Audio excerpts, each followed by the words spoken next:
Hoy nos sumergimos en una historia que plantea una pregunta, yo creo que fundamental. Sí, una pregunta clave. ¿Puede alguien escapar realmente del pasado de su familia? Es complicado, desde luego. Seguimos a Clara Tannenberg, una arqueóloga brillante que persigue un tesoro casi mítico en el desierto de Irak. La llamada Biblia de barro. Exacto. Y lo que ella no sabe es que mientras busca los orígenes de la fe, la están cazando. Y la cazan por los crímenes que su abuelo cometió más de 50 años atrás. Es que el escenario es fascinante. Las fuentes que tenemos nos lo pintan muy claro. Totalmente. Estamos en Irak, justo antes de la invasión de 2003.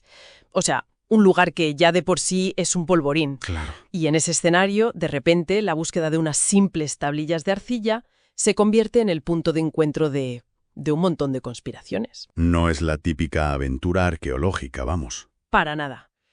Es una colisión brutal entre la codicia moderna, la historia antigua y, sobre todo, una venganza que lleva décadas gestándose. Vale, pues vamos a desgranar esto. La historia arranca con Clara y su marido, Ahmed Husseini, en Roma. Sí, intentando convencer a la comunidad académica de algo que suena, bueno, casi a fantasía. Que han encontrado pruebas de que existan unas tablillas que narran el Génesis dictadas por el mismísimo Abraham. Claro, si es cierto, es uno de los mayores hallazgos de la historia, lógicamente. Pero se topan con un muro. Un muro de escepticismo, sí. Y es lógico. Por un lado, la idea es tan revolucionaria que parece increíble. ¿Y por otro? Por otro está el apellido, Tannenberg. Durante la presentación, alguien del público le grita que su abuelo, Alfred, es un ladrón de tumbas. ¿Vaya? Y esa acusación lo envenena todo. Ella intenta defender su proyecto como algo puramente científico, pero no puede escapar de la sombra de su abuelo. Y esa figura, la del abuelo, Alfred Tannenberg, es absolutamente clave. Clave. En los documentos no se le presenta como un simple mecenas. No. Se le describe como un anticuario, con una fortuna de origen muy turbio.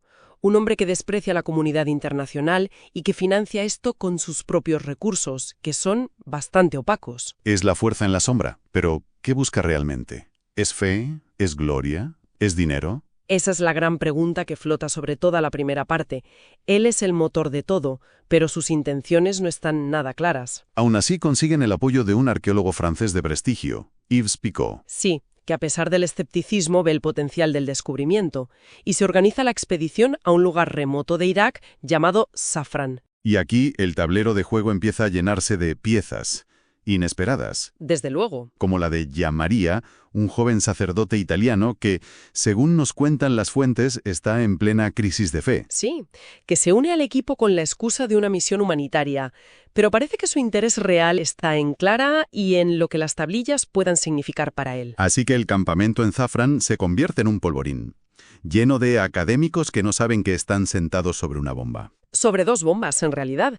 Y eso es lo que hace que la estructura de esta narración sea tan efectiva. ¿A qué te refieres con dos bombas? A que mientras en la superficie tenemos una búsqueda científica, por debajo se mueven dos conspiraciones que no tienen nada que ver la una con la otra, ¿Pero que van a chocar? de forma catastrófica. Pues analicemos la primera, la que podríamos llamar la conspiración de la codicia. ¿Quiénes son los socios? Son una red de antiguos compañeros de negocios de Alfred Tannenberg, hombres muy poderosos que operan a través de fundaciones de fachada. Con nombres como Mundo Antiguo o Planet Security, ¿no? Esos mismos. Y su motivación es puramente económica. Quieren la Biblia de barro porque saben que su valor es incalculable. Pero su plan va más allá. Mucho más allá. Piensan utilizar la inminente guerra como tapadera para organizar el saqueo a gran escala del Museo de Bagdad. Eso es la mercantilización de la historia en su forma más brutal. Exacto. Y para controlarlo todo desde dentro, infiltran a un espía en la excavación. Un estudiante croata, Ante Plaskic. Sí, un personaje que se construye una historia personal de víctima de la guerra de los Balcanes para ganarse la simpatía del equipo. Es el topo perfecto. Este grupo representa la avaricia, el deseo de poseer el pasado por puro beneficio. Totalmente. Pero luego está el otro grupo que es casi lo contrario. Su motivación no es el futuro, sino un pasado que no pueden olvidar. Hablemos de los Vengadores. Y este es el corazón oscuro de la historia. Se trata de un grupo de ancianos. Mercedes, Carlo, Hans y Bruno. ¿Y quiénes son? Los fragmentos nos revelan que de niños fueron prisioneros en el campo de concentración de Mauthausen. ¡Madre mía! Y su único objetivo en la vida es la venganza. Han identificado a Alfred Tannenberg, el abuelo de Clara, como el joven y sádico oficial de las SS que torturó y asesinó a sus madres delante de ellos. Es escalofriante. Pero a ver, ¿es creíble que un grupo de ancianos pueda organizar un complot de asesinato tan sofisticado? Moral y los ahorros de toda una vida para contratar a un profesional, A Lion Doyle. a Lion Doyle, a través de una agencia de seguridad de élite. Esto nos muestra la profundidad de su determinación. No es una venganza pasional. No, para nada. Es un proyecto meditado, financiado y ejecutado con una frialdad absoluta. Están dispuestos a usar las herramientas más modernas y despiadadas para resolver una herida del pasado. Así que tenemos a estos dos grupos operando en secreto. Por un lado, los que quieren robar la historia por dinero. Y por otro, los que quieren destruirla por venganza. Y Clara está en medio, completamente ajena a todo. Exacto. Y narrativamente funcionan como un espejo oscuro el uno del otro, ¿sabes? Los socios quieren borrar el pasado para enriquecerse. Y los Vengadores están tan anclados en su pasado que su única razón para vivir es la venganza. Clara está atrapada entre esas dos fuerzas destructivas de la historia, representadas por el espía, Ante Plaskich, y el asesino Lion Doyle. Y estos dos, el espía y el asesino, acaban encontrándose en el campamento. Sí, y aquí la narración hace algo muy inteligente. En lugar de un gran enfrentamiento o un diálogo torpe, nos da un reconocimiento silencioso. ¿Cómo es eso? Se cruzan en el campamento, se miran y en esa mirada ambos saben que el otro no es quien dice ser. No se dicen nada, pero la tensión se dispara, Es muy efectivo ese silencio. porque aumenta la tensión muchísimo. Ahora sabemos que hay dos depredadores en el mismo espacio, cada uno consciente del otro, pero sin conocer sus objetivos. El peligro ya no es solo la guerra que se acerca, el peligro está dentro del propio campamento. Cenando en la misma mesa que los protagonistas. Exacto. El microcosmos de Safran se ha vuelto letal. Y justo en ese momento de máxima tensión, aparece el propio Alfred Tannenberg, el hombre que lo empezó todo. Un hombre moribundo, en silla de ruedas, pero que sigue proyectando un poder inmenso. Y su llegada precipita los acontecimientos. Se enfrenta a sus socios, ¿no? Sí, a través de Ahmed, el marido de Clara, que descubrimos que también trabaja para él. Vaya giro. Se enfrenta a ellos por el plan de saquear el museo. Es una traición que no puede tolerar. Hay una ironía tremenda en ver a este antiguo nazi, un ladrón de arte, escandalizado por un plan de expolio que él no controla. Y en medio de toda esa red de mentiras, de traiciones y de peligro inminente, ocurre el milagro. Ocurre lo que parece un milagro. Jean María, el sacerdote en crisis, que se había quedado trabajando hasta tarde, encuentra las piezas que faltan. No me digas. Las une y ahí está. La Biblia de Barro es real. Son 8 tablillas que narran la creación. El sueño científico de Clara y la obsesión de Alfred se han cumplido. Es un momento de triunfo puro. Un triunfo que dura apenas unas horas. Es casi instantáneo. Sí, el éxito arqueológico es inmediatamente eclipsado por la violencia. Esa misma noche, el plan de los Vengadores se pone en marcha. Lion de Doyle. El asesino elude la seguridad, entra en la habitación de Alfred y lo asfixia en su cama. El patriarca, el origen de todo, es asesinado. El campamento se sume en el caos. Y Clara queda destrozada, claro. Pero su reacción inmediata es proteger el legado, las tablillas. Y es un instinto clave. En medio del dolor, su único objetivo es salvar el descubrimiento. Para ella es el trabajo de su vida y, bueno, la redención del nombre de su abuelo. Y huye. Huye, con la ayuda del sacerdote y de un hombre de confianza de Alfred, Ayed Sahadi.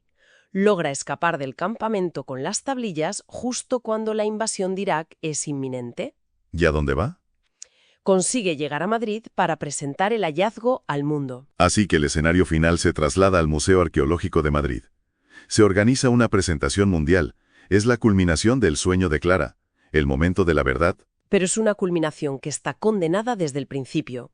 Las dos conspiraciones la han seguido hasta allí, como dos sombras que no puede eludir. Por un lado, los socios. Con su espía Ante Plaskich ya infiltrado en la organización del evento, preparando el robo de las tablillas. Y por otro, los Vengadores, con su líder, Mercedes Barreda, mezclada entre los invitados, esperando para cumplir la parte final de su juramento, eliminar a toda la estirpe de Tannenberg. Y en un clímax devastador, ambos planes tienen éxito. Sí. En medio de la expectación de la prensa, justo cuando se van a desvelar las tablillas, el equipo de los socios crea una distracción, rompe la vitrina y se lleva el tesoro. desaparecen en segundos. ¿Y en la confusión? En la confusión y el pánico que se generan, Mercedes, la anciana superviviente de Mauthausen, se acerca a Clara. Sí. La mira a los ojos y, sin decir una palabra, la asesina a sangre fría con un punzón que llevaba oculto. Cumple la venganza que ha esperado durante más de 50 años. Es un final demoledor. El tesoro se pierde y la protagonista muere. Es completamente desolador. Y es una declaración de intenciones muy potente en la narración. No hay un final feliz. No. La historia parece decirnos que ciertos legados, como el del nazismo, no se pueden purificar ni redimir con descubrimientos científicos. Solo dejan un rastro de destrucción a su paso. Que alcanza incluso a los inocentes como Clara, que no sabía nada del pasado de su abuelo. Exacto. Al final, toda su búsqueda, toda su pasión, solo sirvió para llevarla a la muerte. Esa es la ironía trágica. Cumple ese sueño de su abuelo, pero es ese mismo sueño, esa misma obsesión, lo que la pone en el punto de mira.